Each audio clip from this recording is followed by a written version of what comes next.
Bueno, muy buenos a todos. Bienvenidos a Análisis Católico, un podcast donde analizamos obras y fenómenos de la cultura actual desde una perspectiva católica. Y el día de hoy, a petición de algunas personas en nuestras redes sociales, queremos analizar una serie que se llama Neon Genesis Evangelion, que es una serie japonesa de culto que tiene muchísimos elementos de nuestra religión católica y de otras tradiciones religiosas que nos gustaría analizar acá.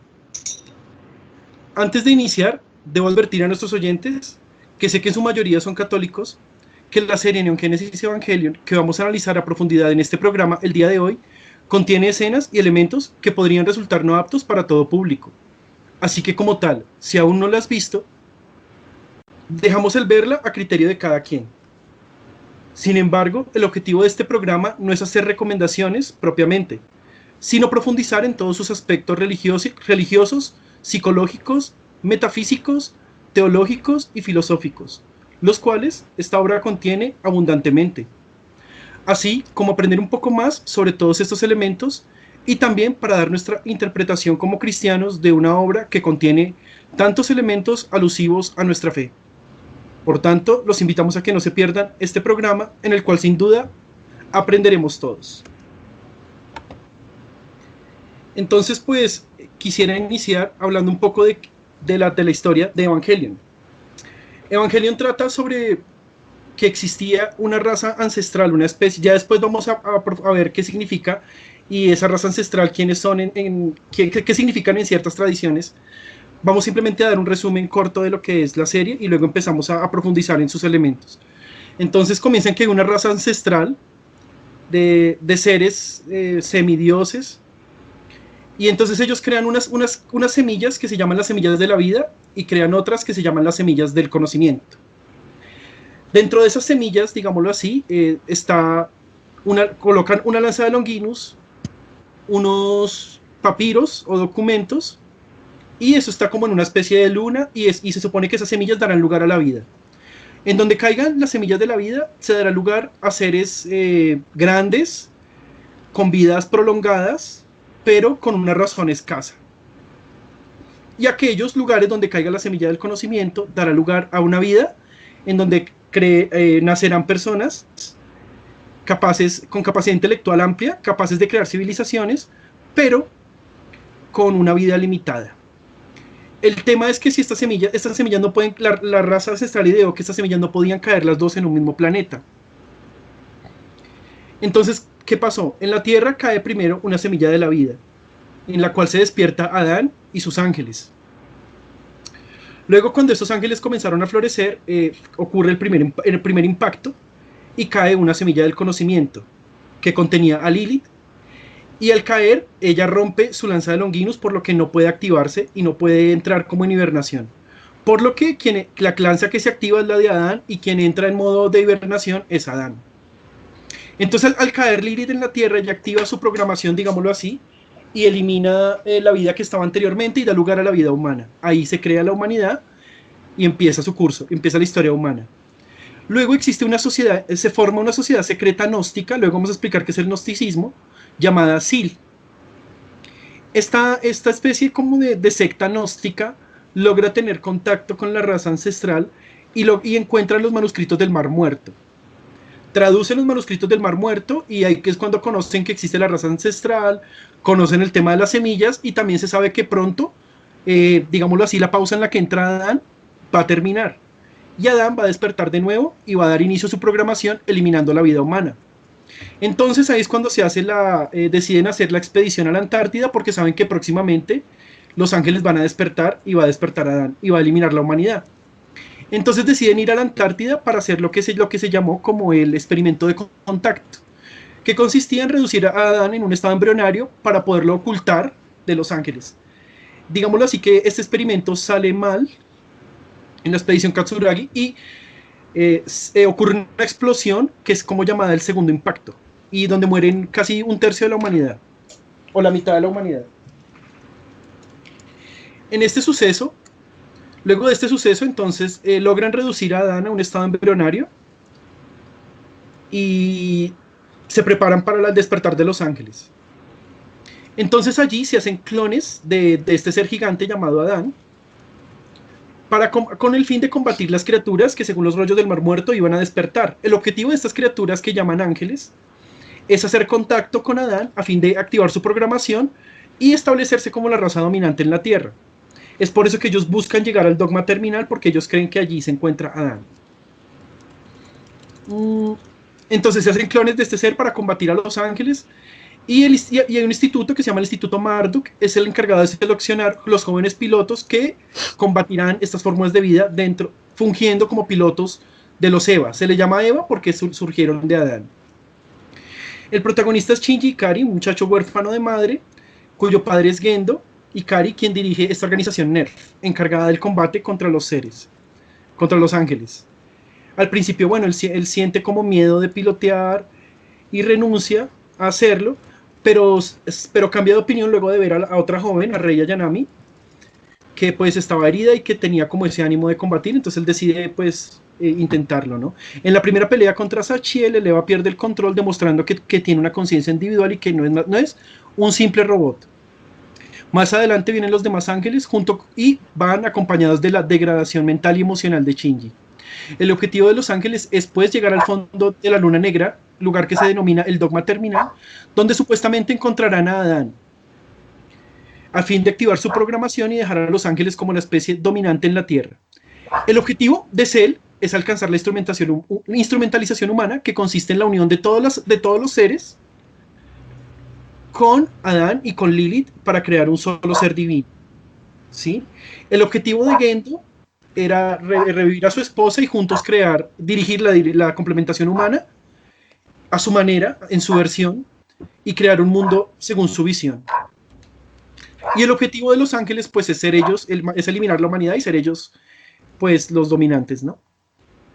Pero al final esta instrumentación se produce, pero está dirigida por Rey Lilith, quien pone el destino de la humanidad en manos de Shinji, haciéndole justicia por todo el sufrimiento que pasó, y este decide que la humanidad debe ser reiniciada, conservando cada uno su individualidad. Básicamente esta es como la noción general de la historia en resumen. No sé si Alejandro quieres darnos la ficha técnica. Sí.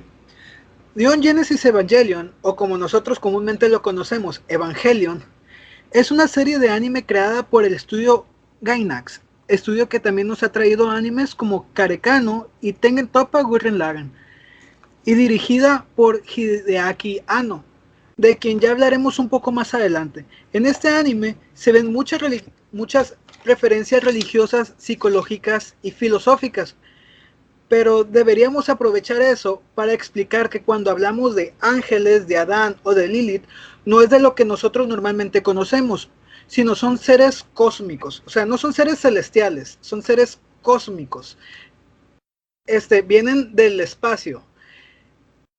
Y de hecho, el mismo anime explica que no son ángeles como tales, que ellos los llamaron ángeles porque venían del cielo.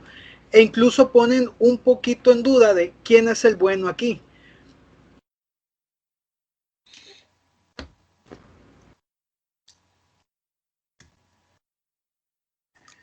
Ok, Mike, no sé si quieres hablarnos un poco del autor de Hideaki Anno. Claro, el señor Hideaki Anno es un director, escritor y animador, y también actor de voz, pues es japonés. Principalmente pues lo conocemos por esta gran obra, Neon Genesis Evangelion, y pues esta es su obra más destacada. Como animador, en la película lo conocemos en La tumba de las luciérnagas. Su estilo se basa más que todo en la descripción psicológica de los personajes. Claramente pues está reflejada en su obra. Interactúa con imágenes de las ciudades para dar el desarrollo a las historias, como cosas urbanas, como postes, carteles, instalaciones ferroviarias, y pues bueno, esto se ve demasiado reflejado en su trabajo. Sus creaciones en realidad son muy avanzadas para su época y maneja demasiado realismo, utiliza mucho la inmersión y la psicología para generar conexión con los personajes y sus problemas personales. La carrera artística de Hideaki empezó en 1982 con una serie llamada Forest Macross, no como director, sino pues como animador. Después adquiriría más reconocimiento al trabajar en Estudio Ghibli para la película El Valle del Viento y luego la película La tumba de las luciérnagas.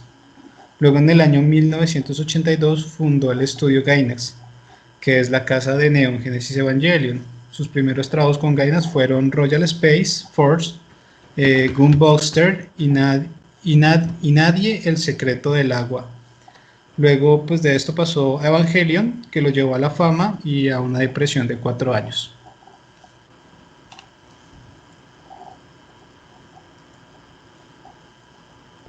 Ok, ahora quisiera hablar un poquito sobre algunos mitos de Evangelion, o sea, algunas cosas que la gente comúnmente cree, pero que en realidad son falsos. Entonces, digamos que el primero de ellos, que es como el más famoso, yo recuerdo que este anime lo transmitían en Animax y la propaganda era como, el comercial era como diciendo que Dios estaba bravo con la humanidad y quiere castigarla, pero entonces la humanidad se va a rebelar. Y entonces, pues, no, como ya dijo Alejandro, ellos en realidad no son ángeles, sino que son una especie de seres cósmicos, o digámoslo así, monstruosos, pero no son seres, porque los ángeles, como vamos a ver más adelante, pues son otra cosa totalmente diferente. Entonces no se trata de que Dios esté enfurecido con la humanidad. De hecho, el concepto de Dios aquí es muy etéreo, muy ambiguo. El concepto de Dios que se maneja en el mundo, el universo de Evangelion, que es más de la cábala, que esta versión de Dios de la cábala, pues ya más adelante veremos qué es y cómo funge. Pero entonces aquí Dios no tiene absolutamente nada que ver con este tema. Dios en este mundo de Evangelion es más bien un ser indiferente al destino de la humanidad y está como en otro plano. Y como que no sé, ni siquiera, tal vez ni siquiera se entera de lo que está pasando. Eh, Dicen que es el apocalipsis, que se sucede en el apocalipsis, y no. Evangelion básicamente es eso, es como un combate entre dos formas de vida buscando ocupar un lugar. Otro bulo que se dice muy común es que, y lo dicen toda la gente que habla de Evangelion, es que Hideaki dice que es de libre interpretación y que cada quien tiene una interpretación y que todas las interpretaciones son válidas. Él lo decía básicamente por evitar el acoso, porque si bien es cierto, él sufrió mucho acoso luego de Evangelion, incluso lo amenazaron, iban a la casa de él, le lanzaban cosas para que les explicara. Entonces él como se cansó de todo eso, como que dijo, ok, que cada quien interprete como quiera. Y el objetivo de la obra es eso, pero en este podcast vamos a averiguar que no. Vamos a tratar de investigar por medio de la simbología y de las señales que el motor da. Y pues esto en realidad no es posible porque si él es el autor, algo tiene que tener él en la mente para hacer lo que hizo. Sí, de Entonces, hecho, sí, perdón. dale.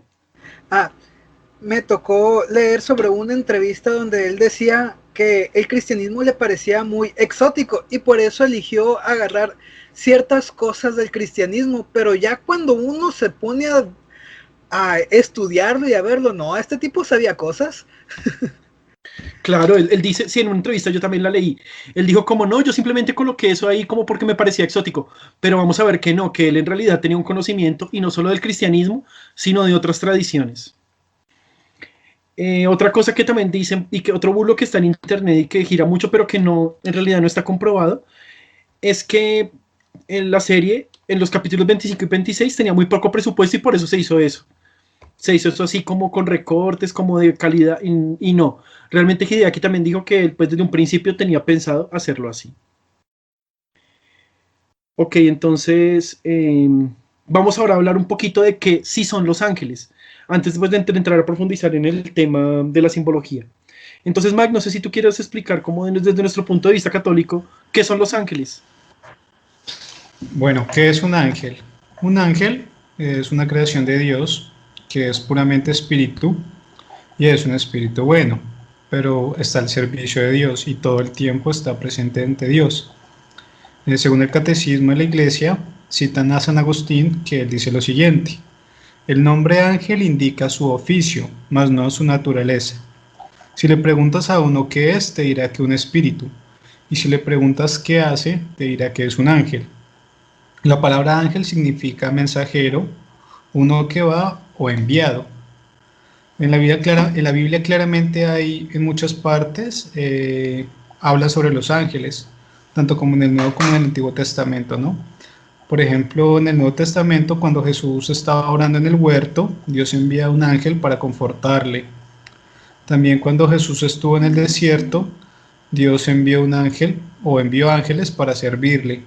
En el Antiguo Testamento también recordemos cuando Dios le dice a Moisés que un ángel caminará delante, y también recordemos cuando Dios pide la elaboración del arca de la alianza con 2 querubines.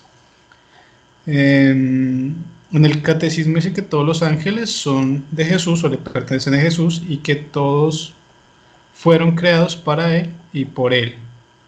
Hay una jerarquía angelical que se suele enumerarse en 9 coros u órdenes angelicales.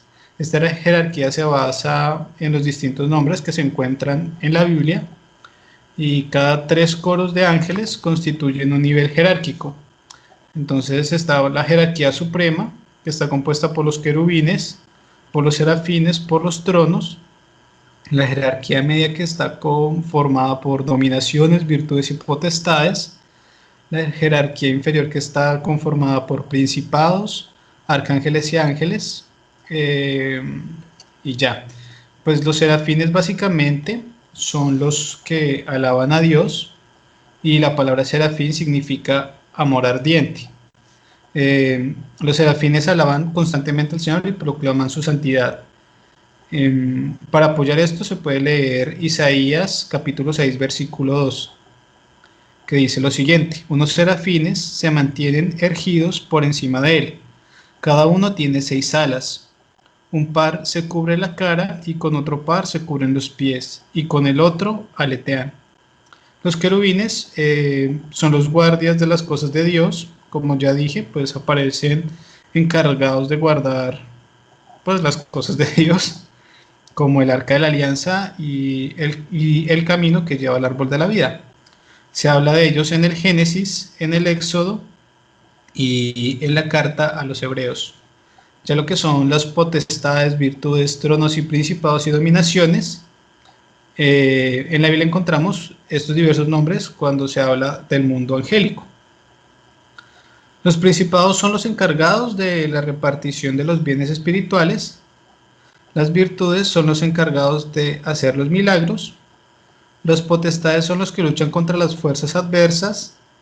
Las dominaciones son los que participan en el gobierno de las sociedades.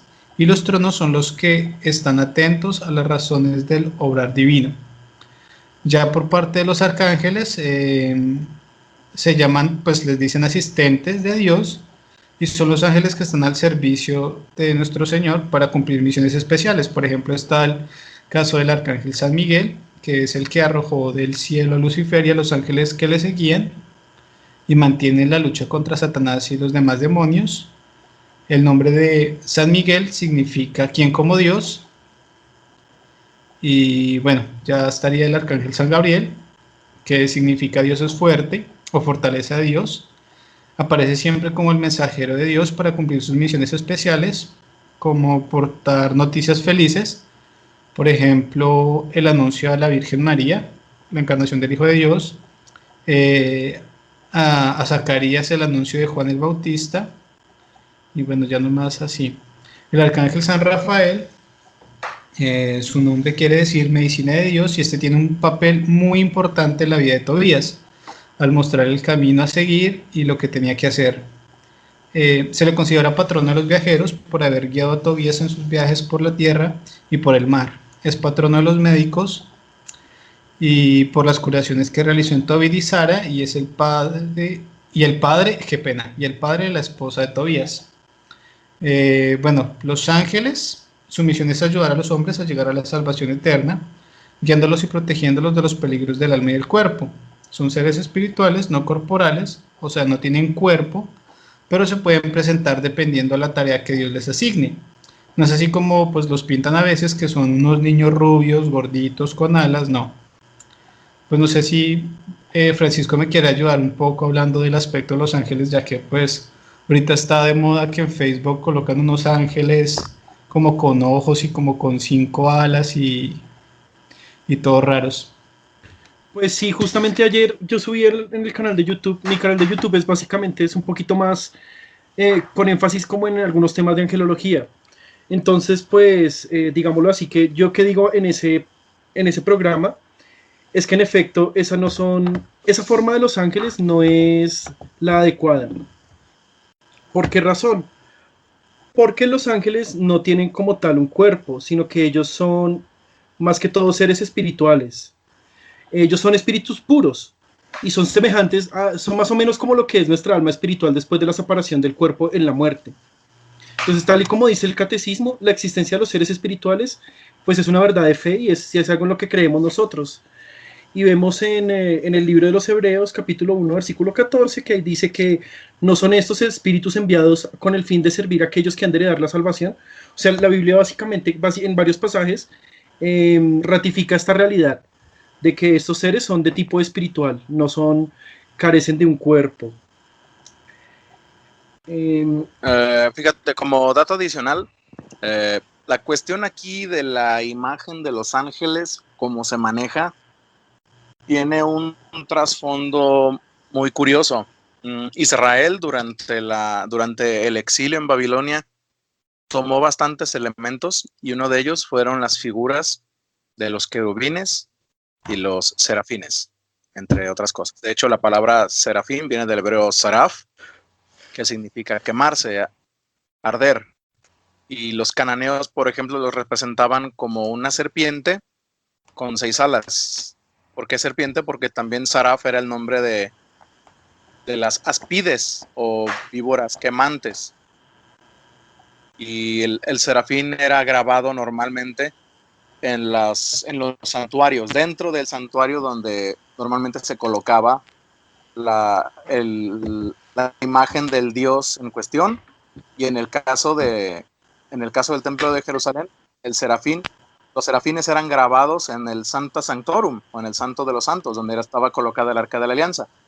Y respecto a los querubines, la palabra querubín viene del hebreo kerub, que también puede significar toro. Son figuras híbridas, como lo narran tanto Ezequiel como el Apocalipsis, los tetramorfos, con atributos de hombre, de águila, de toro o de león.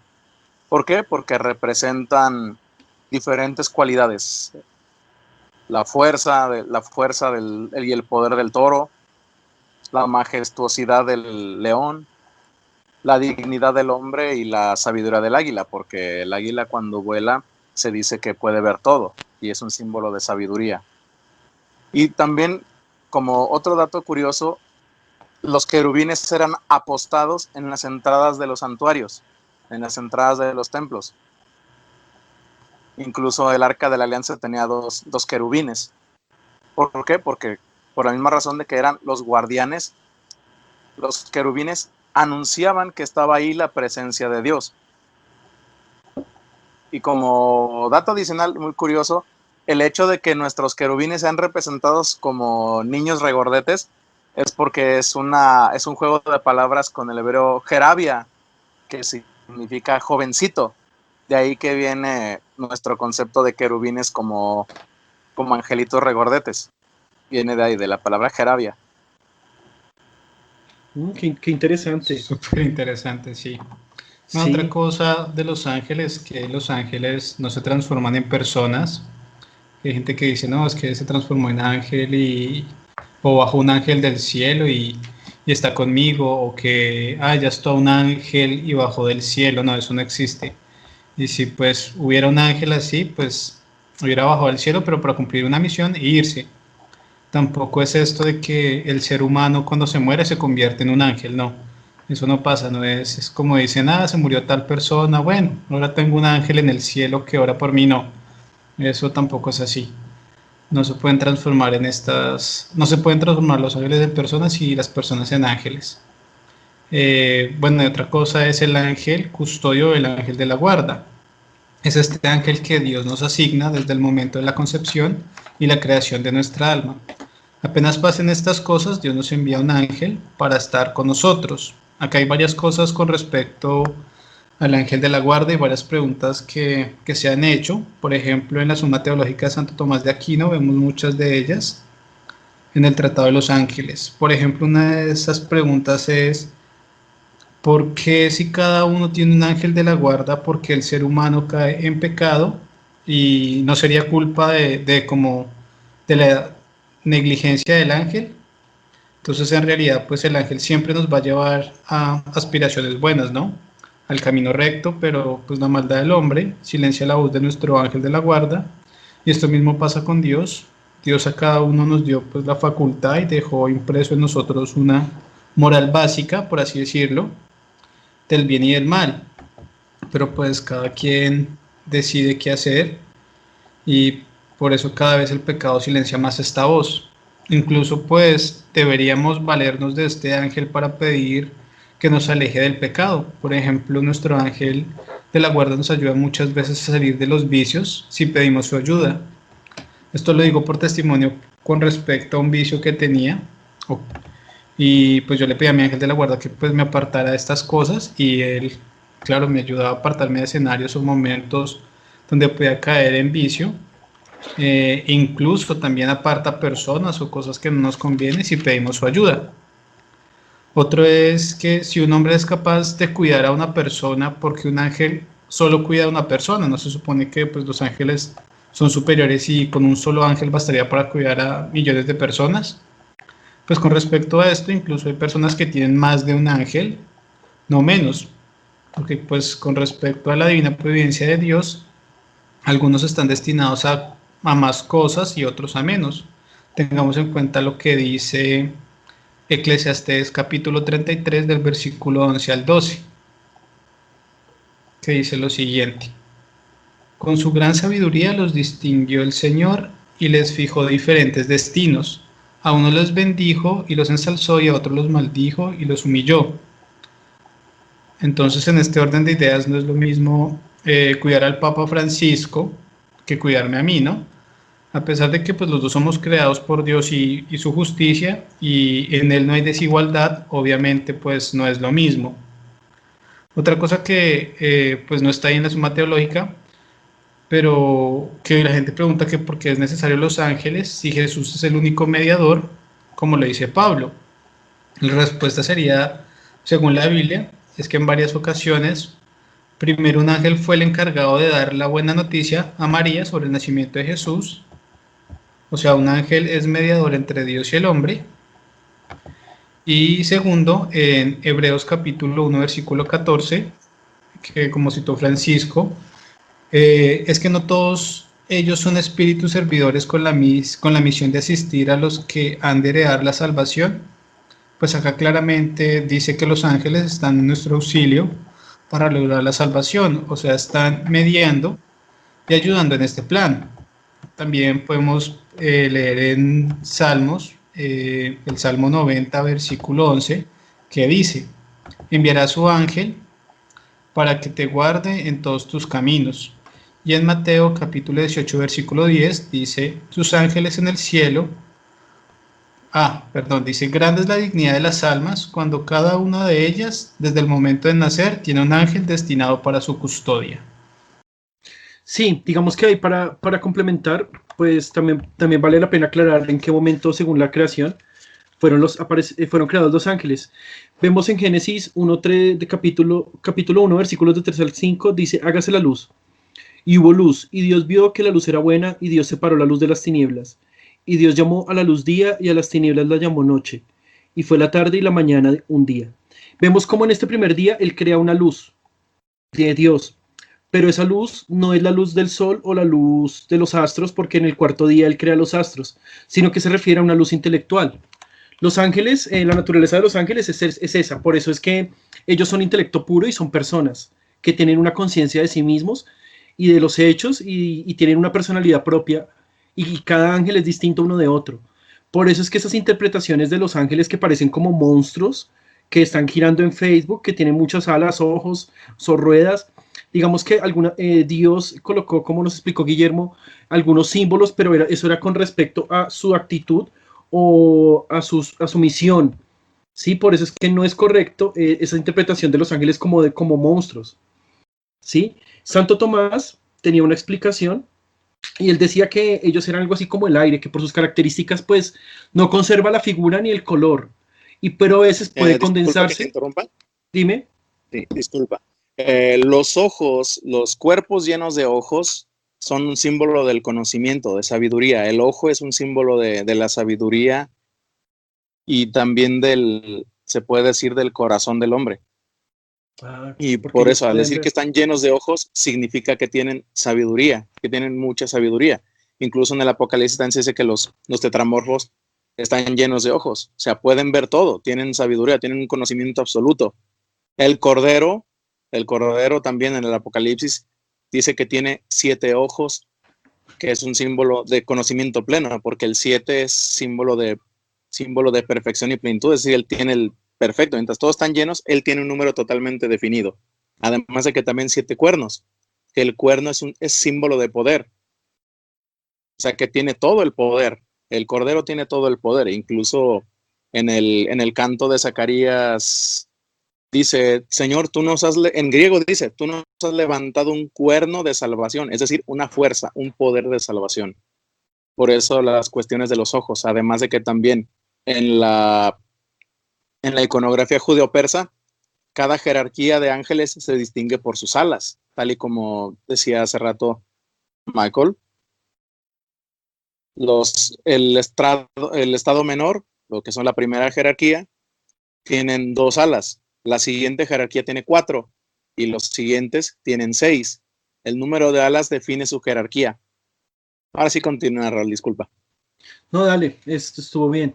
Entonces, pues lo que es importante aprender, pues es que estas simbologías tienen una razón de ser. Entonces, digamos que Santo Tomás lo que decía era que el aire, por sus características, pues no tiene figuras ni colores, pero a veces se condensa y se colorea como decir una nube.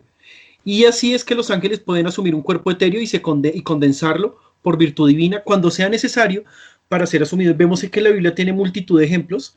Por ejemplo, cuando el ángel San Rafael tomó forma de un joven para acompañar a Tobías en su misión, en el libro de Tobías. Vemos también, por ejemplo, los ángeles que tomaron forma de hombres cuando acompañaron a Lot, o cuando estuvieron en la resurrección de Jesús. ¿Sí? Entonces vemos cómo ellos pueden tomar formas para comunicarse con los seres humanos. Incluso hay un caso muy curioso que es el de Don Bosco, que tenía su ángel de la guarda y tomaba la forma de un perro gris grande, que lo defendía porque él pues estuvo en la época del fascismo italiano y pues a él lo querían matar, muchas personas le tenían odio. Entonces a él se le aparecía el perro gris y lo defendía de asaltantes, o a veces el perro lo alertaba que no debía salir ese día. Y era muy curioso porque a veces se lo llevaba de viaje y el perro duraba días enteros sin comer y el perro no se sentía débil ni nada, sino que siempre estaba bien. Entonces esa historia es bien bonita porque siempre el perro mantenía cuidándolo y él decía que era su ángel de la guarda que había tomado esa forma. Y también pues vemos muchos ejemplos en las vidas de los santos. También por ejemplo San Juan de Dios recibía la ayuda de San Rafael, que le traía comida en forma de una persona, le traía comida para cuidar a los enfermos.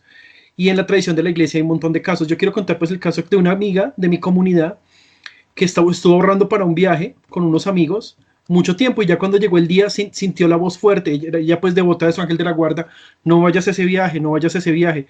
Y sentía esa voz en su mente: no vayas a ese viaje, no vayas a ese viaje. Y en efecto, no fue. Y el transporte donde estaban los que iban al viaje se accidentó, tuvo un accidente y pues varios resultaron heridos y pues fue feo. Entonces como que ella dice que fue su ángel de la guarda el que la alertó allí. Entonces digamos que el ángel de la guarda, él sí quiere ser nuestro amigo y él está siempre con nosotros, pero esa amistad solo se consume si yo doy el paso. Es como si yo conozco a una persona pero nunca le hablo, pues nunca vamos a ser amigos. En cambio, si yo mantengo una comunicación con esa persona, pues nos volvemos amigos y esa persona me puede ayudar también. Entonces la relación con el ángel de la guarda es como dice en el libro del Éxodo, creo que es en el capítulo 20, no tengo la cita exacta, pero dice como: yo pondré un ángel delante de ti para que te guíen tus caminos. Entonces Dios nos asigna un ángel de la guarda, pero el ángel de la guarda tiene la orden de respetar la libertad del hombre. Entonces ese ángel de la guarda nunca va a hacer nada contra nuestra libertad, y si nosotros queremos ignorarlo, pues él poco va a poder hacer por nosotros, ¿no? Entonces pues la invitación es que pues nos volvamos devotos de nuestro ángel de la guarda y lo tengamos en cuenta en nuestra vida, en nuestras oraciones y en nuestras palabras. Entonces pues ya hemos explicado que todo esto. Ahora quiero explicar pues el tema de las alas. Los ángeles no tienen alas porque, pues digámoslo así, que en la Biblia hay varios ejemplos donde los muestran con alas. Por ejemplo, como lo ya citaron en Isaías 6:2, cuando Dios pide a Moisés que hicieran los querubines a los lados del arca, o en el Éxodo 25, cuando Ezequiel vio que que tenían muchas alas, que tenían 4 alas, y en Ezequiel también, pero esas alas, según algunos padres de la iglesia, no son parte de su esencia porque las alas pues son algo físico y se usa como explicaba Guillermo. Cada cosa de estas, alas, ojos, todo tiene una explicación. Las alas, según algunos teólogos, indican la agilidad y el poder protector del ángel y su instantánea obediencia a la voluntad de Dios. Entonces los ángeles no tienen ni ojos, ni alas, ni nada. Ellos son espíritus y nosotros no podemos conocer ni interpretar su apariencia, ni tampoco la podemos saber.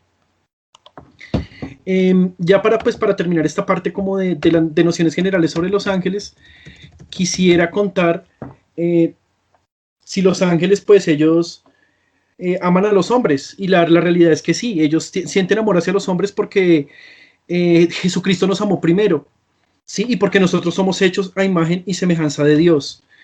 Entonces ellos sí tienen un amor hacia los seres humanos, y precisamente por eso, como decíamos ahorita, es nuestro deber, si queremos o no, corresponder. San Agustín decía que los santos ángeles nos aman por 3 razones: por el honor a Dios, por el nuestro y por el de sí mismos. Entonces, por la gloria de Dios, porque Dios nos ama, y hasta qué extremos, que dio su Hijo por amor a nosotros, ¿no? Y también pues porque somos a semejanza de Dios y porque somos seres racionales.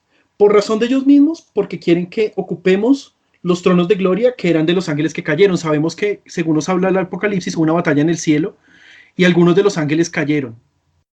Y digamos que los seres humanos somos los que estamos llamados a ocupar ese lugar que dejaron esos ángeles que cayeron. No convirtiéndonos en ángeles, como ya nos explicó Michael, sino que la idea es completar, digámoslo así, esa obra, porque Dios nunca deja nada incompleto. Entonces, la misión de los ángeles es guiarnos a la salvación para que se complete esa obra de Dios. Y también está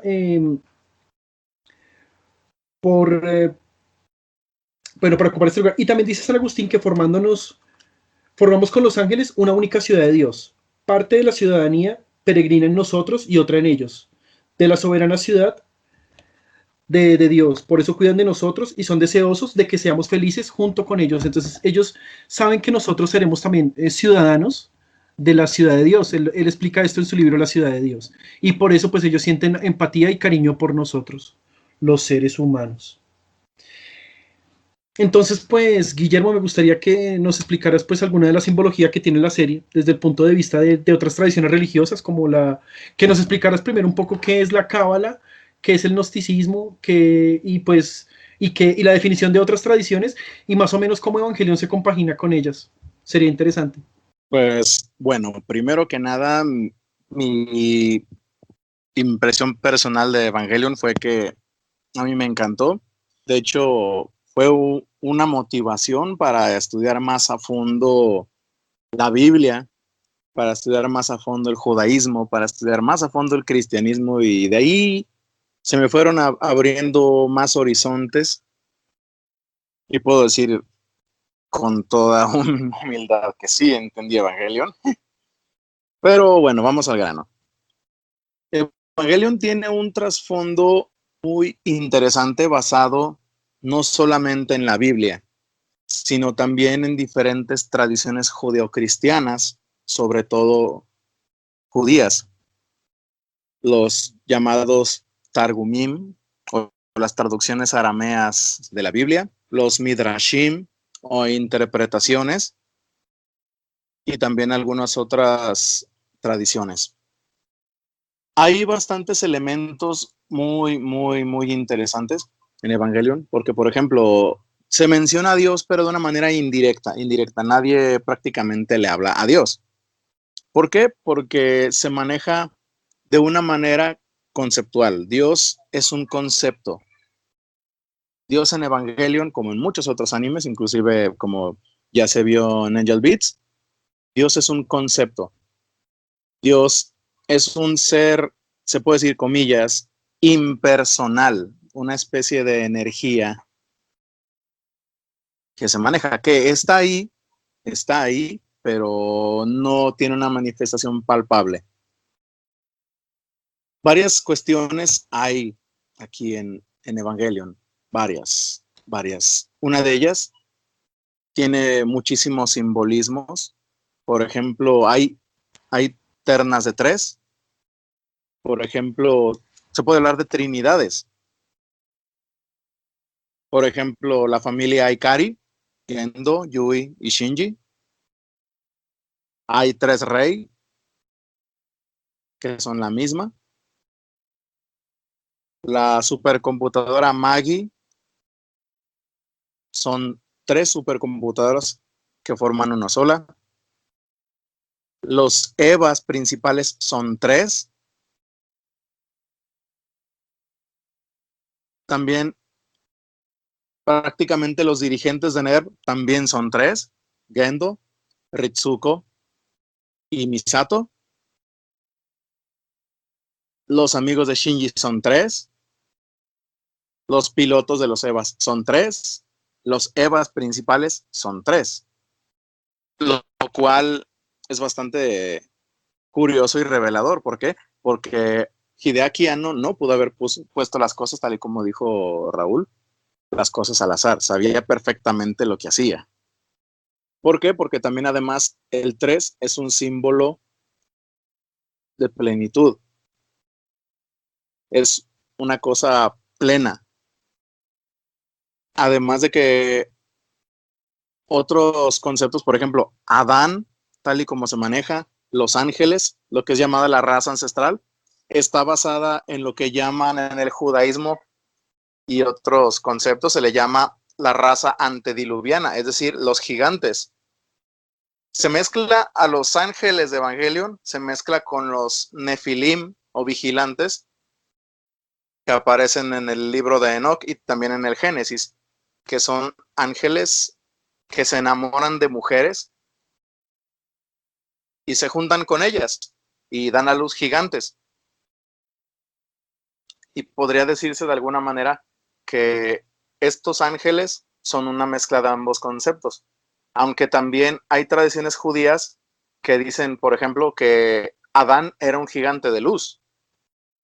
E incluso, no recuerdo si es Orígenes o Clemente de Alejandría, también dice que Adán era un gigante de luz. Pero al momento que pecó, como dice el Génesis, Dios lo vistió de pieles a él y a Eva.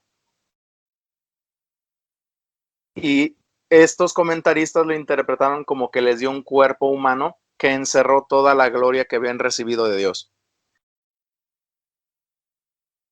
Que recibieron un cuerpo que encerró su ser espiritual.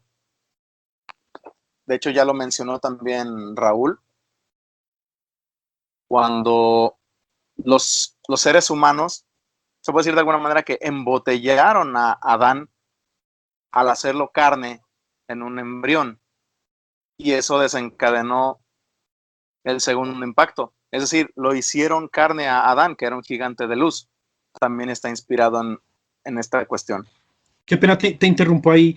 Digamos Sí, que adelante. sería bueno, pues ahorita como hacer un paréntesis para que explicaras como qué es la cábala, porque hay un texto del Zohar que dice lo que tú estás diciendo y que lo citamos en otro programa que hicimos, que también tenía algunos datos sobre la cábala, que es en el Zohar dice más o menos que cuando nuestro padre Adán vivía en el jardín del Edén estaba vestido como todos en el cielo, con vestidos hechos de una luz superior. Cuando fue expulsado del jardín del Edén y obligado a someterse a las necesidades de este mundo, ¿qué sucedió? Dios, dicen las escrituras, hizo para Adán y su esposa túnicas de piel y les vistió. Antes de esto vestían túnicas de la luz más alta y de la luz que había en el Edén. Porque pues igual, para empezar, pues para aquí en adelante, pues como vamos a tocar mucho ese tema, que nos expliques básicamente, brevemente, para los oyentes, qué es la cábala. Muy bien. La cábala, en sí, la palabra cábala viene del hebreo kabil, que significa recibir. Se puede decir de alguna manera tradición oral, pero ya más actualmente la cábala es un concepto ya místico, llevado casi en su totalidad por los hasídicos, aunque también el judaísmo general y sus diferentes tradiciones lo aceptan. La cábala es un concepto que abarca ciertos aspectos del hombre, abarca ciertos aspectos de Dios místicos. Es decir, hay una espiritualización de aspectos, hay una interpretación mística e incluso esotérica de cada elemento. Y uno de los principales exponentes de la cábala es el Zohar, el libro que acaba de citar Raúl, que es un comentario al Pentateuco. Otro libro que también es bastante interesante al respecto y es otro de los grandes exponentes, es el Sefer Yetzirah, o el libro de la creación. La Cábala establece ciertos principios, pero sobre todo hay un especial. El deseo de recibir, que en la Cábala se le conoce como egoísmo positivo. Se dice que Dios creó al hombre para recibir placer de parte del hombre, o sea, por el placer de crearlo. O sea, Dios se place del hombre, Dios se place de su creación. Es algo que también se ve. Otra pregunta ahí, Sí. es que tengo una pregunta, pues es que yo también en algo de lo que leí, no sé, pues tú me dirás porque tú sabes más del tema, si estoy equivocado, pero en la Cábala el creador y Dios no son el mismo, ¿no? Eso es más bien un concepto gnóstico, lo que es Dios y el demiurgo. En el gnosticismo, o mito platónico también le llaman, Dios es un ser muy superior y totalmente ajeno a nuestra naturaleza, Claro, totalmente ajeno. como dice el deísmo, ¿no? Que Dios existe, sí, pero que está alejado, pues, y que no interviene en nada y que no le importa nada. Sí, es Básicamente eso es el gran otro. como esa es como la noción de Dios que se maneja en Evangelion como tal, según mi Así opinión. es. Y el demiurgo es una deidad menor, es un dios emanado de una una serie de emanaciones que van degradando las divinidades. Y se supone que este demiurgo es el que toma la materia y la ordena. De hecho, la palabra demiurgo significa artesano. Es el que ordena la materia y forma todo lo que es lo creado, todo lo material, siendo que es totalmente ajeno a él lo espiritual. Y el demiurgo es un ser necio que dice, no hay más Dios fuera de mí. O sea, yo soy el único Dios. E ignora totalmente que hay un Dios superior y trascendente por encima de él. Ah, ok, esa era la duda que tenía. Y si, ya puedes continuar si quieres en donde ibas de que Dios crea al hombre por el regocijarse pues en su creación. Y vamos ahí más o menos.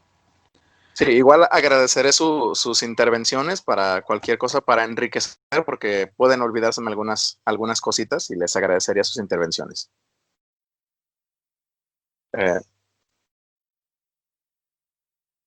Continúo. Sí, Dios dale.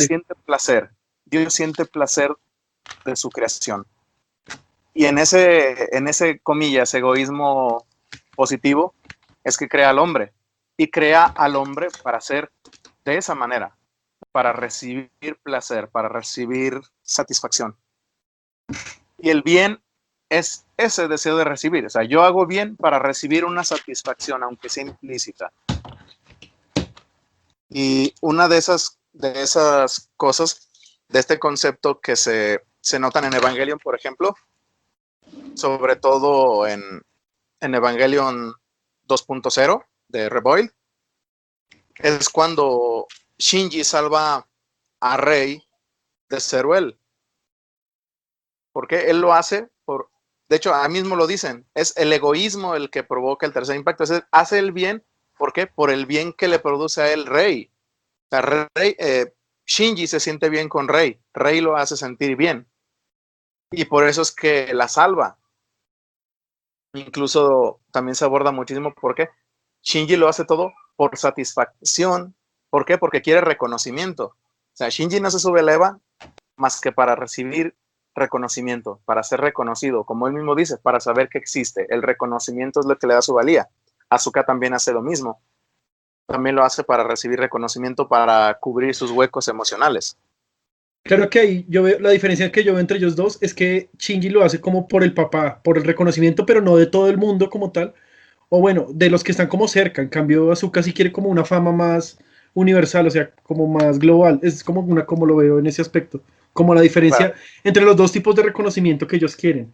Porque cuando, por ejemplo, después de la batalla eh, contra Sadakiel, el ángel que caía a la tierra, lo llama al papá y lo felicita y él pues se pone súper feliz y cuando están comiendo dice como sí, Eso era como, es por eso que piloteo el EVA, porque mi papá me reconozca. Y entonces Zuka le dice, qué estupidez, no sé qué. Así es.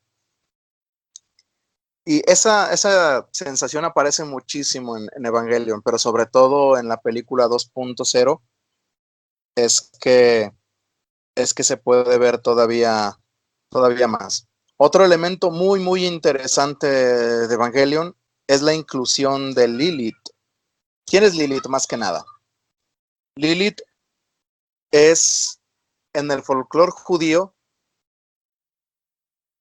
un espíritu, un ser, una especie de genio, un jin nocturno. De hecho, la palabra Lilith significa nocturno y está normalmente asociada con gatos, con búhos, con lechuzas y con lobos. ¿Por qué razón? Porque son animales de hábitos nocturnos. Esa es la representación. De hecho, cualquiera que busque, por ejemplo, en Wikipedia, algún lado, va a encontrar la efigie de Lilith como una mujer desnuda con patas de ave, con alas y rodeada de estos animales. Lilith fue tomada por el judaísmo, sobre todo por algunos sabios, para cubrir el hueco del primer relato de la creación. Como sabemos, hay dos. Pero como muchos se daban cuenta y querían cazar los datos, dijeron, es que Adán tuvo una primera esposa antes de Eva. Y aquí es donde entra Lilith. Y la pregunta queda aquí. ¿Y dónde quedó esa mujer si se habla de que se creó una en el capítulo 2 de Génesis? Los rabinos se las ingeniaron. Ok, lo que pasa es que esta mujer fue rebelde. Esta mujer no quiso someterse al hombre, no quiso someterse a Dios, e incluso entra a la esfera de lo sexual diciendo que ella no quería someterse a las posiciones que le pedía Adán, por lo cual ella ya se va. Pero también cabe mencionar que Lilith se encuentra con Samael, que es un espíritu maligno, se podría decir, un demonio, y con él tiene hijos, pero estos hijos nacen muertos, por lo cual ella requiere del semen de los hombres para poder darle vida a sus hijos, los llamados Lilim, que vamos a entrar un poquito en un momento más para qué es lo que es el Lilim, porque se le menciona en Evangelion. De ahí que a Lilith se le atribuía las eyaculaciones nocturnas, las erecciones matutinas y también las muertes de cuna de los recién nacidos. Otra cuestión también con Lilith, que en Evangelion se deja ver bastante, que Rey es un clon de Lilith, a la vez que un clon de Yui, la madre de Shinji Ikari. Y cada vez al final de la segunda película, perdón, cuando está terminando con cada uno de ellos, aparece y le sonríe. ¿Por qué? Porque los rabinos dicen, cuando Lilith llega ante alguien, le sonríe. Por esa razón es que se ve que Rey sonríe. Cada Rey sonríe ante cada una de sus víctimas. Incluso también los diferentes cuerpos en base de Rey también ríen. Por esa misma razón. Además, también si son observadores, los emblemas de los ángeles o una especie de máscaras son máscaras de lechuza. ¿Por qué? Porque es el símbolo de Lilith. ¿Y por qué Lilith? ¿Por qué se escogió a Lilith y no a Eva? ¿Por qué? Porque Lilith es totalmente opuesta a Eva. Por esa simple y sencilla razón. Ahí está esa contraposición entre Adán y Lilith, entre la obediencia y la desobediencia. Lilith come del fruto del conocimiento y tiene a los Lilim, a sus hijos. Sus hijos poseen mucha inteligencia, mucha inteligencia. Pero los hijos de Adán, en este caso que aquí son los ángeles, poseen la vida eterna, poseen cualidades diferentes, un conocimiento superior, aunque muy rudimentario. Y cabe mencionar que también la sangre de Lilith, el LSL, no es otra cosa que el mar primordial. La imagen del caos, tal y como se maneja en el Génesis, que el Espíritu de Dios aletea sobre las aguas. De hecho, cuando vemos el LSL en Evangelion, es un anuncio de la nueva creación. El LSL también es una figura del vientre materno.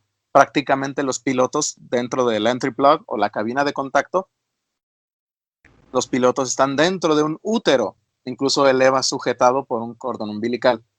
Cabe mencionar que el Eva tiene su nombre debido a que es un clon de Adán, es decir, viene de Adán. Y cabe mencionar también que la ubicación del entry plug o cabina de contacto no es al azar. Entra cerca del área de la nuca, en la zona de la glándula pituitaria. Una glándula muy, muy, muy delicada donde un golpe puede matarnos. La tradición judía dice que por ahí fue que Dios puso el alma a Adán. Por esa razón es que los ángeles, perdón, que los pilotos entran en el Eva por esa zona, que es llamada la entrada del templo. Cabe mencionar otros elementos muy, muy interesantes en Evangelion. El continuo uso de la figura del árbol de la vida, o Etz Haim. ¿Qué es el árbol de la vida? Es un diagrama formado por 10 sefirot o esferas, que cada una representa un grado de iluminación o de ascenso espiritual del hombre. Y por encima de la última esfera, Keter o corona, se encuentra Dios. En el En Sof o en la nada. O sea, Dios se encuentra en la nada, de donde proviene el todo. Y más arriba, lo que viene siendo Dios, el En Sof Or, en la gran nada luminosa, que también será utilizada por grandes místicos como San Juan de la Cruz, también utilizado por el pseudo Dionisio Areopagita, por el maestro Eckhart y otros también místicos cristianos. Este árbol es pintado muchísimo por la razón de que está hablando de una iluminación, de una progresión, cosa que se va dando en Evangelion, aunque de manera implícita. Y el árbol de la vida decora la parte superior del despacho de Gendo, y en la parte de abajo de él hay una carta astral. Y la carta astral, según los astrólogos, como dicen ellos, es la que define el destino de una persona. O sea, Gendo ya tiene su carta astral, ya tiene su destino trazado y por eso lo hace. Otra cuestión interesante aquí son los rollos del Mar Muerto, que de hecho sí existen, no como en Evangelion, pero sí existen, que fueron encontrados a la orilla del Mar Muerto, valga la redundancia, más específicamente no recuerdo si es en Jordania, pero es en las orillas de Jerusalén, de Israel. Y ahí hay como curiosidad decir que algunos de los nombres de los ángeles de Evangelion están en los rollos del Mar Muerto, ¿no? Así es, y en algunas obras caldeas y persas también están ahí. Y tienen diferentes responsabilidades, tal y como lo refieres. Cada uno abarca un área específica. Como decía, los rollos del Mar Muerto son textos utilizados por la secta de los esenios. Y tiene libros bíblicos y también apócrifos y guías espirituales para esta secta. Sin embargo, Hideaki Anno decidió que estos textos fueran tomados como una especie de programa para la instrumentalización humana. Bastantes elementos, por ejemplo, otro que es un contraste muy interesante entre Rei y Asuka. ¿Por qué? Porque Rei se comporta como Eva y Asuka se comporta como Lilith. Es rebelde, es soberbia, además de que es pelirroja, además de que el cabello de Rey es azul y sus ojos son rojos, y el cabello de Asuka es rojo y sus ojos son azules. Son un yin yang perfecto. Rey y Asuka son totalmente opuestas y forman esa dicotomía entre la Eva sumisa y la Lilith rebelde. Y Shinji es el nuevo Adán. Y tiene muchísimas concomitancias adámicas, porque para empezar, en el anime constantemente se le llama a Shinji a partir del episodio, si no me equivoco, el episodio 13, se le empieza a llamar hijo del hombre, que tiene connotaciones mesiánicas. Y Gendo tiene un papel muy, muy interesante. El padre de Shinji toma el papel de Dios en la historia. ¿Por qué razón? Gendo deja, según esta cuenta, no estoy diciendo que Dios sea así, pero es la imagen, el concepto de Dios en Gendo, tal y como lo describe Hideaki Anno. Para él, o sea, Dios deja al hombre en la tierra y el hombre se pregunta el porqué de su abandono, el por qué está aquí, y le reclama a Dios. Pero Dios tiene una misión para el hombre, a la cual el hombre siempre va a rebelarse. El hombre siempre se va a rebelar a la voluntad de Dios, perdón. Y Gendo, de una u otra forma, lo hace actuar, lo hace trabajar de acuerdo a su voluntad. Incluso Gendo manipula prácticamente a todos. Manipula a Sile, manipula prácticamente incluso a su esposa, manipula a la ONU, manipula a los pilotos, manipula prácticamente a todo el mundo. O sea, Gendo es omnipotente en Evangelion. Gendo tiene una figura imponente. Normalmente no se ven sus ojos, es decir, no se puede escrutar lo que está pensando, tal y como, por ejemplo, dice la Biblia acerca de Dios: tus pensamientos son muy superiores y tus caminos no son mis caminos. Y Gendo tiene esa cualidad. Y al final demuestra que ama a Shinji, pero no quiere hacerle daño. Por esa razón no interviene. Y también tienen un punto muy interesante acerca del libre albedrío, porque a pesar de que forza a Shinji para que haga las cosas, Shinji sigue con él. Pero a pesar de todo, Gendo no se la pone fácil, pero aún así está con él. Y no solo eso, en el manga hay una redención muy interesante de Gendo, en el cual al final recuerda el amor que despertó en él y se redime de esta manera.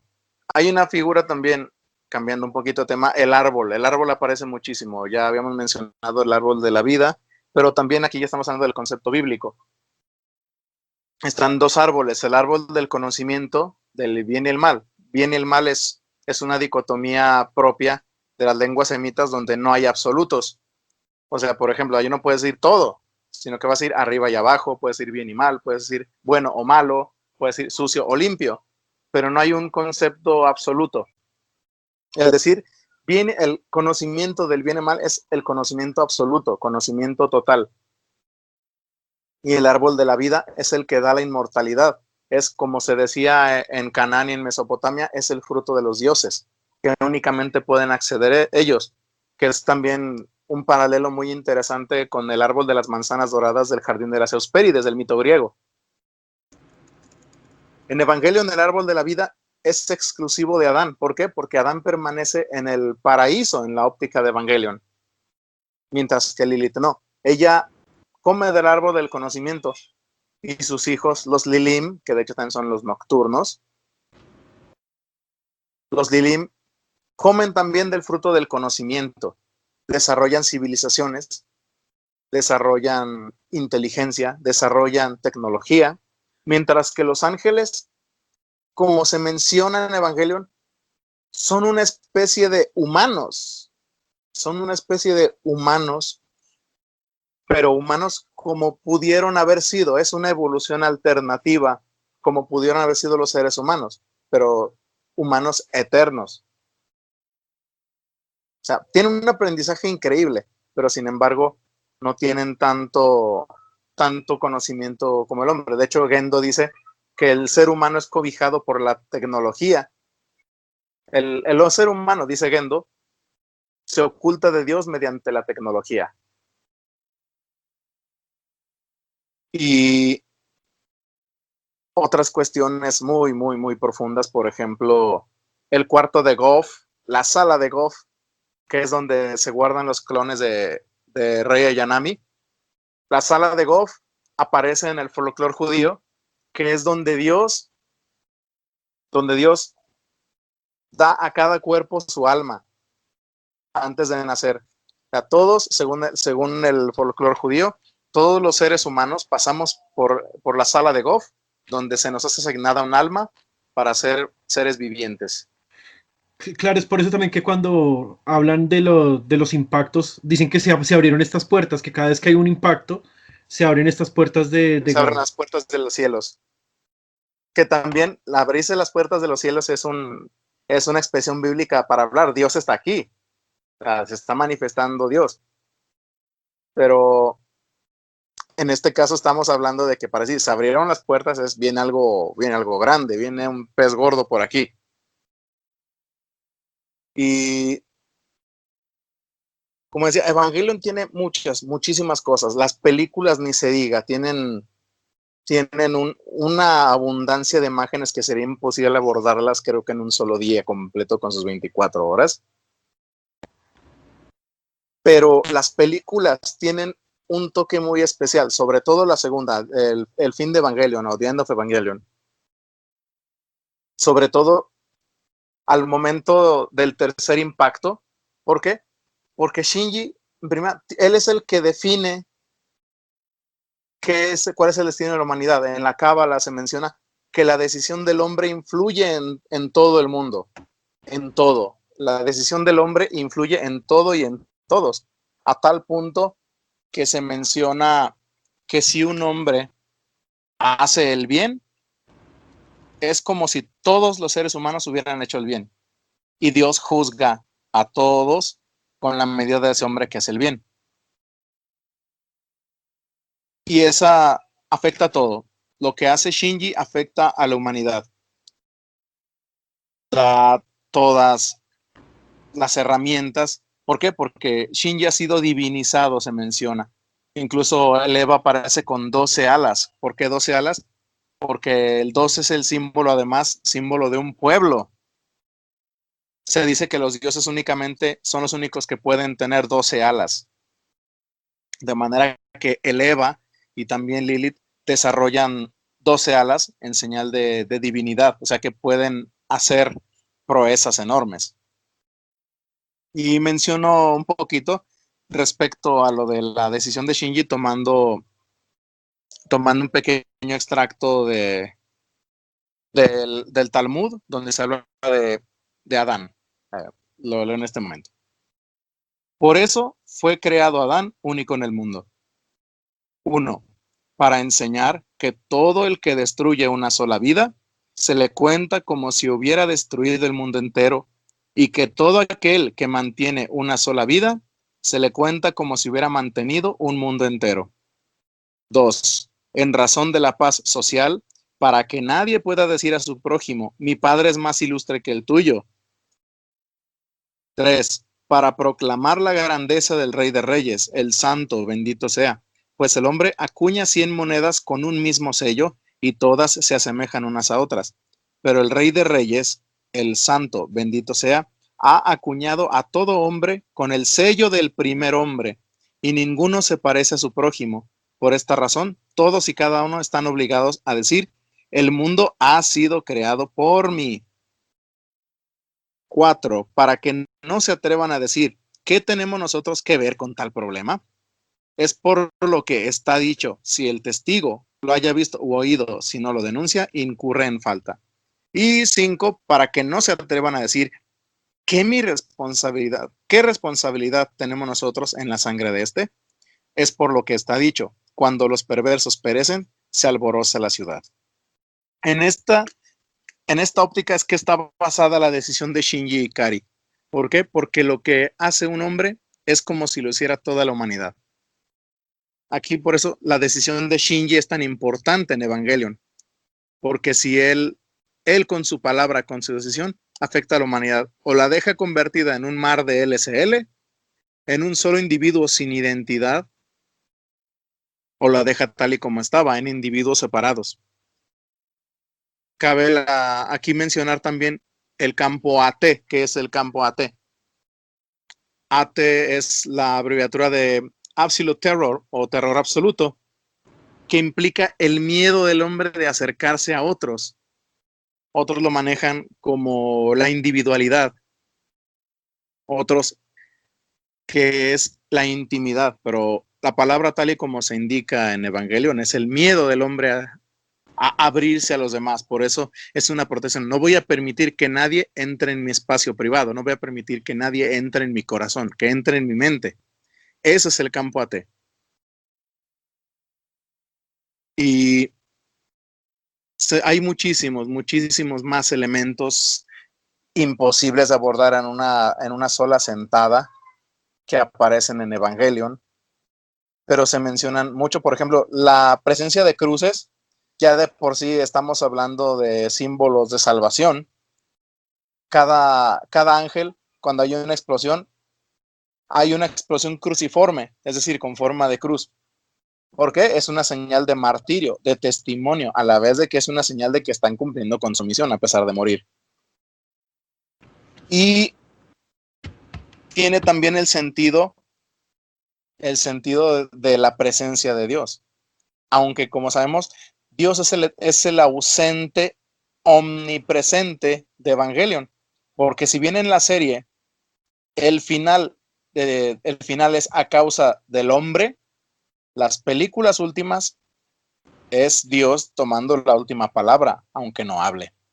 Rey es la ejecutora de Dios, es quien se encarga de hacer lo que Dios pide. Y como dice también en el judaísmo, la voluntad de Dios es que se haga lo que quiere el hombre, siempre y cuando vaya destinado a cumplir el designio de Dios. Es una especie de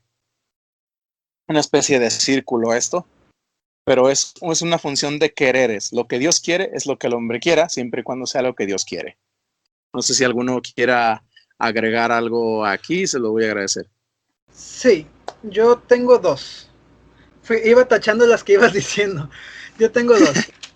La primera es la lanza de Longinus, que dentro del cristianismo se conoce. Quizás no le suene mucho porque no es algo así como que se enseñe bíblicamente, pero sí que aparece en la Biblia, aunque no con ese nombre.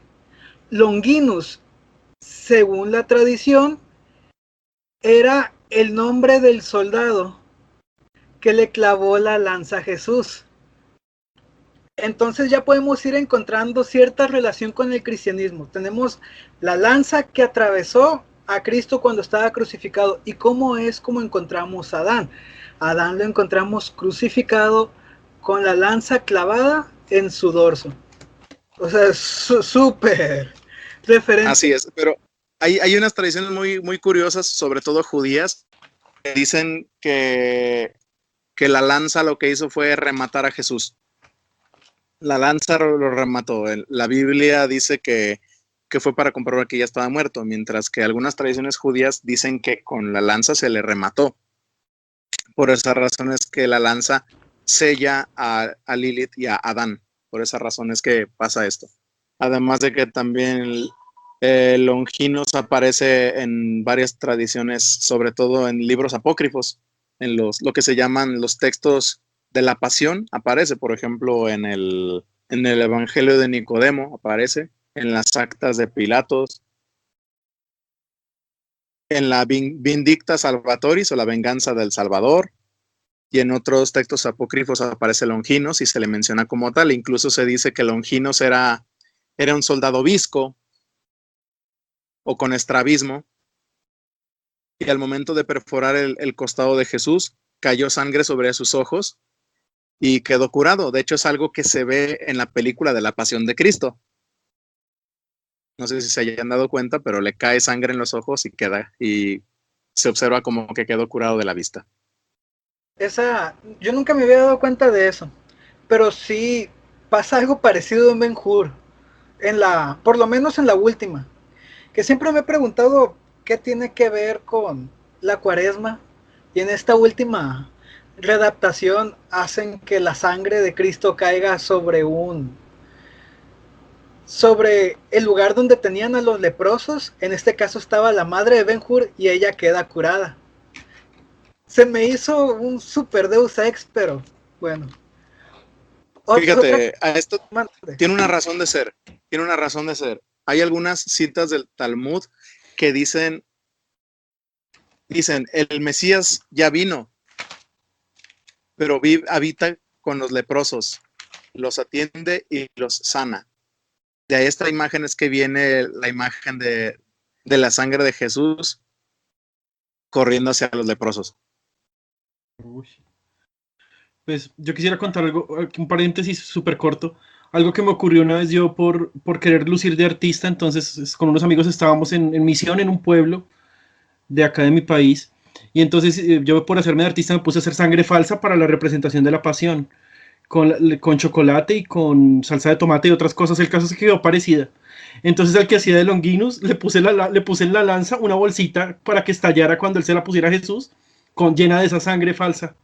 Y cuando él llega y se la está... Bueno, primero fue un complique estallarla, porque como no tenía filo, se tocó presionarle con el pecho del que estaba haciendo de Jesús.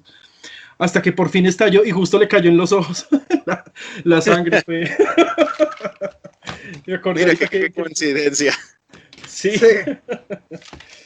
Sí. La otra cosa que quería resaltar es el dogma.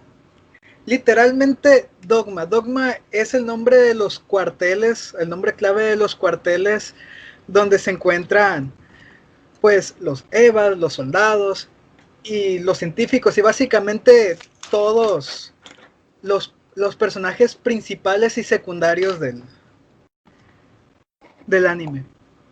Un dogma, ya en un sentido más literal, es una creencia o un sistema de creencias que se toman dentro de las religiones como algo 100% real. Entonces, por ejemplo, en el catolicismo tenemos dogmas como la virginidad de María. Ningún católico puede dudar de la virginidad de María. Es un dogma. De hecho, es un dogma bíblico. Todas las religiones abrámicas, o sea, en un sentido estricto dentro del judaísmo común o el cristianismo común, o sea, irse tanto por la tangente como un testigo de Jehová o un mormón que no son cristianos de verdad, o incluso los musulmanes, el dogma principal es que existe un Dios, creador, Padre, todopoderoso. Entonces los dogmas son ideas que las religiones o que los temas toman como 100% real, no fake. Y aquí encontramos dos dogmas.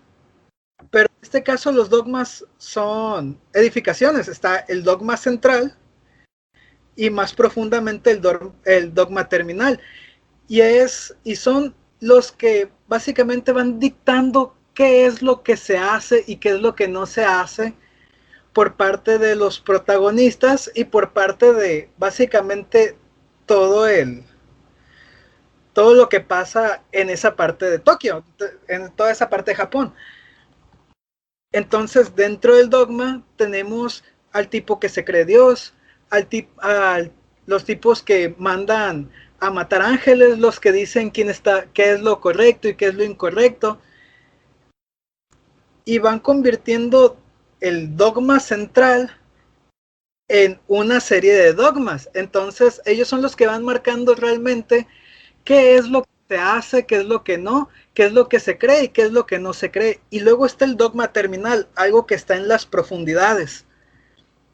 Y es donde podemos encontrar a Lilith, con la lanza clavada, donde podemos encontrar el mar de LCL y donde se encuentran los verdaderos secretos del dogma central, como diciendo que la verdad ahí está, pero hay una verdad aún más oculta. Así es. Y eso Sí. Bueno, dime. Sí, es que la cuestión aquí de los cuarteles como dogmas, esos búnkers son una cuestión muy interesante. ¿Por qué? Son los dogmas de la humanidad. Es decir, el dogma es aquella verdad indudable, aquella verdad que no puedes negar. Y Gendo ya lo dejó bien claro. El dogma del hombre es que la ciencia cobija al hombre. Por eso están los EVAs. Son un desarrollo de la ciencia. Es el principal dogma del hombre. La tecnología y la ciencia cobijan al hombre y lo protegen. Y el dogma terminal, donde está Lilith, es otra creencia. Es decir, todo se termina. ¿Por qué? Porque si alguien entra en el mar de LSL donde está Lilith, se disuelve y se convierte en LSL. Es decir, es la creencia en un final. Es decir, todos tenemos un final. Todos vamos a volver al LSL. Volvemos al mar del caos, el mar del principio. Más que nada, esa es la cuestión respecto a los llamados dogmas en Evangelion. Y pues yo quería preguntar algo. Digamos que yo sé que ya tocaste un poco el tema, pero no sé si tengas algo más o sepas algo más. Lo que pasa es que una cosa que siempre me he preguntado y que no he conseguido como la respuesta es ese árbol que sale en el opening. Ese es el árbol de Sephiroth, ¿no? El árbol. Ajá, ¿Cómo el se llama? árbol de la vida, el Eschaim. Eschaim Sí, o árbol de la vida. yo quisiera preguntar eso qué significa, esas bolas, esas cosas. O sea, no sé, o sea, es como, alguna vez leí que eran como una especie de 10 emanaciones espirituales, pero ¿qué objetivo Así es. tienen? O cuál es yo quisiera preguntarte eso, como Cada, cuál es el objetivo, qué significa ese árbol, que se usa mucho en la cábala, ¿no? cada sefirá implica un aspecto divino. Implica también un ángel, implica un nombre de Dios y implica también una virtud. Cada sefirá o esfera engloba eso. Por ejemplo, empieza por diferentes. El árbol de la vida en diagrama comienza físicamente, porque se dice que se refleja en el ser humano.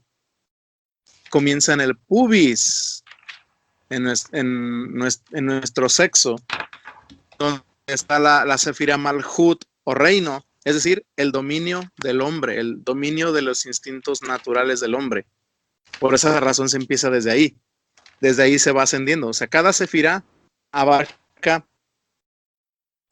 una virtud, una cualidad divina del hombre en ascenso hacia Dios.